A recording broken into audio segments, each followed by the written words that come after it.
Welcome back, Tribe.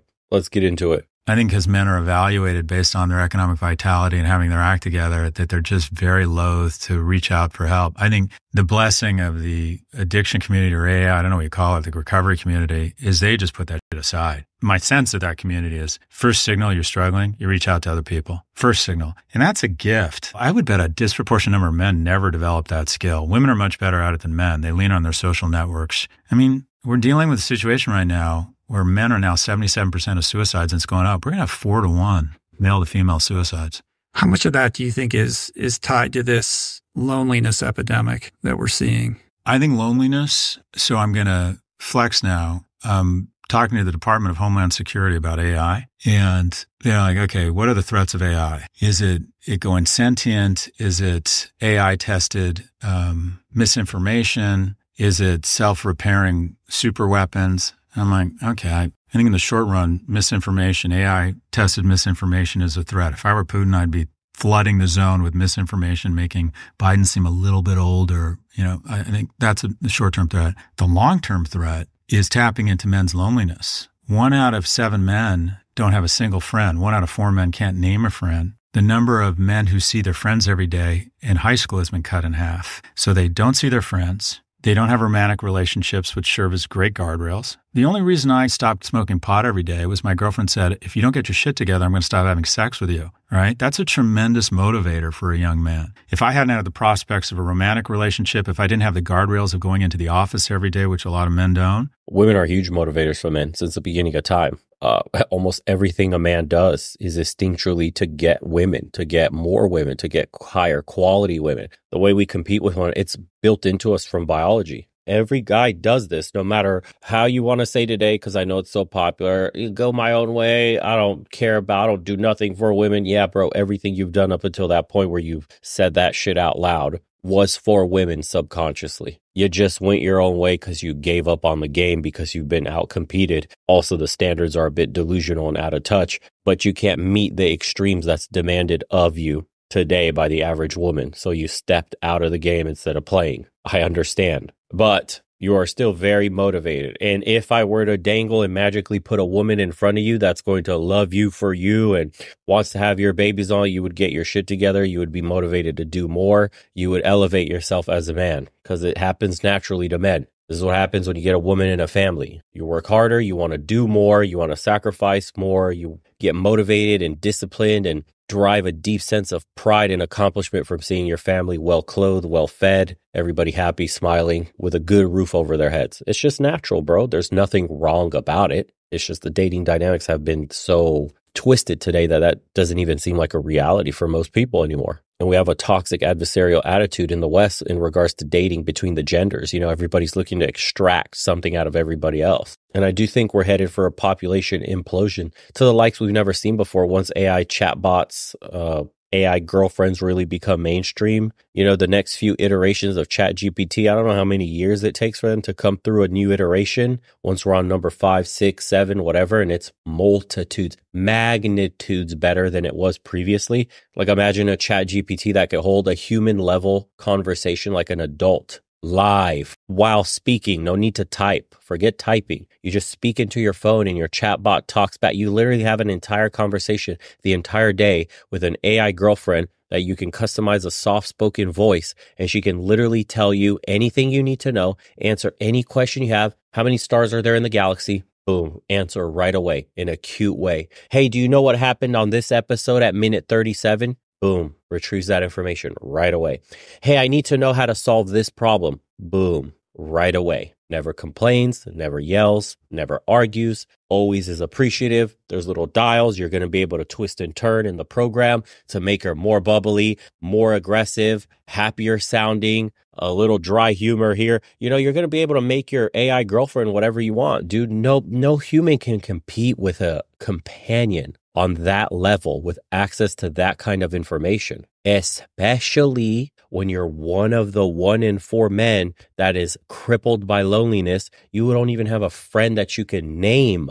That's crazy. For the guys that are successful sexually and will still get girlfriends and have absolutely no problem in the realm of hooking up and having real human intimacy, congratulations, you're going to avoid this entire issue. But for the men that are in the crippling loneliness epidemic, whose numbers are rapidly exploding in society, a conversation that's not being had in the mainstream, just a few articles here and there, and these gentlemen talking about it here and there. And once that becomes the majority, which we're trending in that direction faster and faster and faster. And then women are not going to escape from this, because women are going to be battling for a smaller and smaller and smaller pool of men, and women will be sharing more and more and more men, or I should say, whatever little men are left that they deem attractive enough. And the other guys, dude, that don't want to put in the work, that have to work extra hard to get the same thing the bad boy gets for free, are just going to opt for an AI girlfriend. The more fortunate among us are just going to grab a passport, go overseas and call it a day. That's it, dude. I'm just going to go. My last hurrah is getting a passport. This is the Hail Mary. I'm going to go overseas to a more traditional culture, a more traditional way of thinking, where women still want men and start families and want to be led by men and would like a husband and raising kids at home. And I'll go there. And if I can't make it there, most of those men will probably turn to the AI stuff. For the rest of the men that are in dead-end jobs, waking up every single day, going to your shitty place of work where you're earning pennies on the dollar, you have nothing to look forward to in your future. You just clock in, do your shift, clock out, come home, play video games with the boys. That's the only form of social contact you have. Then when you get off the game, you go rub one out, because why not? You're feeling the urge as a man. Obviously, don't have any women around. Get back on, game a little more. Damn, time to go to work. Rinse and repeat, and that's your life, bro. You're a hermit. Nobody knows anything about you. Your phone doesn't ring unless it's from work. Notifications don't go off unless it's an email. Nobody knows anything about you. All your friends have moved on with their lives, either to different states for college, or some have gotten a girlfriend, fall off the face of the earth. You create a surface level friend group. You call your online buddies. And that's how you go through life. And one day you're going to purchase this new AI girlfriend that's going to be able to answer the call and be your companion and rid you of the crippling boredom and loneliness of not having anybody to talk to. And it'll be something like at a Blade Runner 2049. I mean, really, that's before holograms. Think about it. We're just talking pure speakers. Apple just came out with the Apple Glass. I mean, you put that on, it's game over. Now you're designing your digital girlfriend. You're dressing her how you want. You know, she's learning everything you prefer in your AI girlfriend because the machine learning is there with it, coupled with the AI, all that stuff. Man, the future is looking grim. I'm telling you, population implosion is coming. I mean, they think the birth rates are steadily declining. Now, I think we're headed for a cliff. If we're not going to have a national conversation on the issues with intimacy, relationships, people connecting to one another, valuing themselves, if we don't make it easier for women and men to settle in their respective gender roles, if we don't make it easier for people to have families, buy homes, start a marriage, this is all going to go south. You could kiss everything we've built goodbye. This entire system will fail. We will be replaced by whatever's next after us. We're essentially repeating the Roman Empire. How many years is that going to take? I have no idea. I do know society won't be that stable as more and more people die off, as less and less babies are being born. More and more people are reaching old age. Those social programs won't last much longer. There's nobody paying into the pyramid scheme, and the violence will begin. I mean, somebody smart at the top has to see this stuff coming. I mean, it will make sense why they're censoring us more and more, why they're getting more authoritative day by day, why they're trying to power grab, pass more legislation that gives them more power, more reach, suppressing your rights from freedom of speech to movement to having passports during certain worldwide situations happening. You know what I mean? Like, you got to show your ID to walk out of your house, stuff like that, man. This is trial runs for something going on, something major. I mean, they have to. There are a bunch of smart people at the top, no matter how stupid the puppets in front of us seem that we elect. There's people that actually run the world, the people that fund all those campaigns, that pick their winners, that probably look at society and know where they're headed. Why else are these people building bunkers and mega mansions with all sorts of armed guards and all this shit happening? For what? Because you got money, or something's potentially going to happen one day and you're preparing for it? I don't know, man. We're getting deep end on the conspiracy theory, but I could tell you right now, the average man isn't doing good. The average man feels disillusioned. The average man feels disconnected, feels neglected, and they have no stake, no skin in the game for society today. And that number of men, although it could be considered small today, and underrepresented in the pool of men as a whole won't be for long. I've said it before. They think red pillars are cringe and like misogyny this, and they're spewing toxic masculinity. Wait until that darker shade becomes the mainstream. That darker shade being this color right here. You can't even say it out loud what color this is. Once these guys become the mainstream, that's your ass. Just wait and see. I have a theory. That conversation will become the mainstream conversation one day, sooner than later, because the statistics are only going to get worse. The top percentile winner-take-all system we have is only going to get worse, more top-heavy. And once you get a whole bunch of people at the bottom, especially men, that don't feel the system represents them, wait until you see the sparks fly on that one. We have plenty of historical examples to look back on. We know what it takes to destabilize society. Well, shit, society's already being destabilized right now. It's just a tribalism and political extremism on each side, but that's a symptom of the sickness. That's a symptom of the disease underlying in society today, where both men and women are unhappier than ever. What is a woman? What is a man? What are gender norms? What is expected of you in a relationship? Everybody's ignoring their biological needs. We do want kids. We do want to be in a family with a loving partner. We want to leave a legacy behind. We want a lot of things that we can't have anymore. The economics don't support it. We're paying all these taxes for what? Can't buy a house, can hardly afford a car. Wages have stagnated. The rich hide behind their gated communities. When a company fails, they're too big to fail. We bail them out. When the little man fails, you're nothing. You're just kicked out on your ass on the street. Good luck, kid. Find your own way. Bank repossesses your shit. Corporate welfare. This isn't real capitalism that we're living under. Real capitalism would allow all these companies to fail. We're in a corporate socialist state. Anywho, I could rant on about that shit all day, dude. Dark days ahead until we turn this baby around. But let's see what they say. I just think I would have smoked pot and watched Planet of the Apes all day long, right? That was a good life for me. I enjoyed that. Yeah. So many men have now sequestered from people and guardrails to this mix of algorithms and screens that they're becoming very lonely. And I said, the scenario I see as the biggest threat to the homeland and defense is if I were an adversary or a bad actor, I would identify the 2 or 3 million very lonely men who serve in the armed services or at our ports or our critical infrastructure. And I would develop a very sophisticated network of AI girlfriends that start a relationship with them and make them feel good. It can be 3 months, 6 months, 12 months. Send them pictures, increasingly erotic. You're funny, like the movie Her, and get them more and more involved. And all you need, 0.01% of them would be 3,000 of them. And at some point, you flip it and say, you know what real leadership and real men do is they fight against the tyranny. And I'm like, what is the tyranny? The tyranny is your own government. And when this box comes into the port, I don't want you to check it.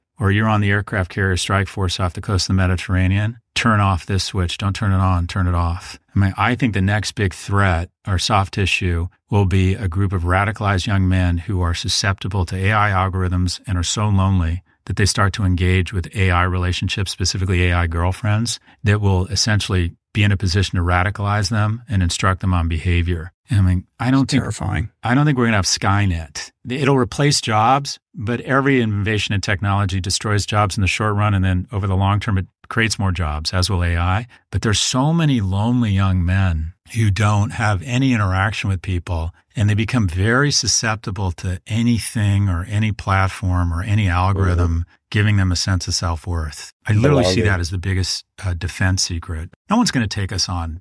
Yeah, belonging. You find an online community as a man that resonates with all your issues. You finally feel that you're being heard, and you find a group of people that feel the same things you do. Instinctually, that brotherhood in you, that needing to belong and prove yourself and be a part of something bigger than yourself kicks in. It's game over. You can get radicalized down some deep, dark holes and be a zealot for the cause really easy as a man, especially in that vulnerable position. We have no more mentors today. Aside from fathers being absent in homes, increasingly so because women are strong, independent, powerful babes that don't need no man.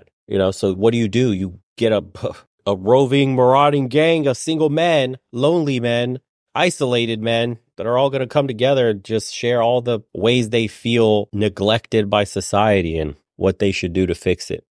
Why do you think they target men's spaces so hard? Kinetically, we spend $800 billion. No one can attack us. I think we're going to figure out Hamas. I think we're going to figure out, over time, Russia and Ukraine. I think the threat is within. I think this lonely young men in concert with AI is a huge threat. Subtle, progressive, and pernicious. 100%. Manipulation, yeah. just I mean, his scenario is interesting as well, but I think the mass majority of men are going to be purely apathetic to the cause, to whatever the nation's defense needs are. I mean, the military is already struggling to fill ranks. Nobody's going to want to die for a country that doesn't represent them. It's going to be impossible to defend the nation when there's nobody to defend it, period. That's why we're probably going to end up being more and more reliant on AI weapons, AI tools, AI protection, because the human component of it, the actual soldier, is going to start to disappear rapidly. The average man just simply doesn't feel like he has a reason to or any need to fight for a country that, again, doesn't views him as a predator, views him as toxic masculinity, views him as toxically masculine, views him as being broken in some way, and he needs to be fixed and re-educated and, whatever it is, dude, you can use whatever terminology that side uses, but it doesn't change the fact that men feel this way, and the left currently has absolutely no answer to why this is, and over again, they fail to resonate with this group of men that is rapidly growing. Instead, they're isolating them even more, driving them underground, and making them more and more radicalized, because you attack these people that are just crying out for help, for attention, for love, for acknowledgement. You make enemies out of them and you demonize them, and then this is what you get. You get these underground communities that become even more extreme than you could ever imagine, and then society starts crumbling one little piece at a time. Men need their spaces back. Boys need their spaces back. Mentorship needs to come back. Shop classes need to come back. Men should be taught it's healthy to compete. Men should be taught how to manage their emotions, stoicism, how to channel anger, rage, sadness into something positive. Men should be taught that being a good man is a good thing. Defending those that can't defend themselves are qualities a good man should have, should be revered by society. When somebody is getting jumped or assaulted on a train and a man decides to step in and save that person, he should be revered on the national news, not lambasted, not arrested. He should be held in high regard. There should be rewards for good men being good. Why do we punish men that step up and try to save society? It seems clear that the message is don't do anything good, don't step in, don't have any skin in the game, let the cards fall where they may. Every man for himself. If anything, committing crimes get you off with like 50 bails from all the bail reforms. I don't know, man. I wouldn't want to raise a family in the West. One of the reasons I left is I saw the writing on the wall. This is not a place you want to have your future sons and daughters be in. The schools have become indoctrinated. You could send your kid to college and come back after 4 years, somebody completely different, absolutely brainwashed. You can't even recognize your own seed anymore. And that's not even talking about the issue you currently face in finding a partner. You currently face in becoming financially stable. You currently face in getting adequate housing. And that, boy, oh boy, do we cover the dating world today. Yeah, it requires too much effort for too little reward to get something your grandfather got with 1/100th of the effort. You got to put in 100x the effort your grandpa did to get 100th of what he got. Men are saying, I'm good on that, dude. I'm good. Either let it all burn or I'm getting my passport and getting out of here and watching it happen. That's really the two options that men are facing today. And you can read it all in the comment section. Just go ahead. Just read. We'll cover some more sections of this episode later. But if you guys like this one, please hit the like button, subscribe. We're being suppressed as usual. And let me know your comments on some of the topics that we covered and how you feel as a man in your place in society and what it means to be one and what masculinity is to you versus what mainstream media has been telling us and how the culture has been policing what manhood is. I'm curious to read some of these. We'll see you on the next one. Take care.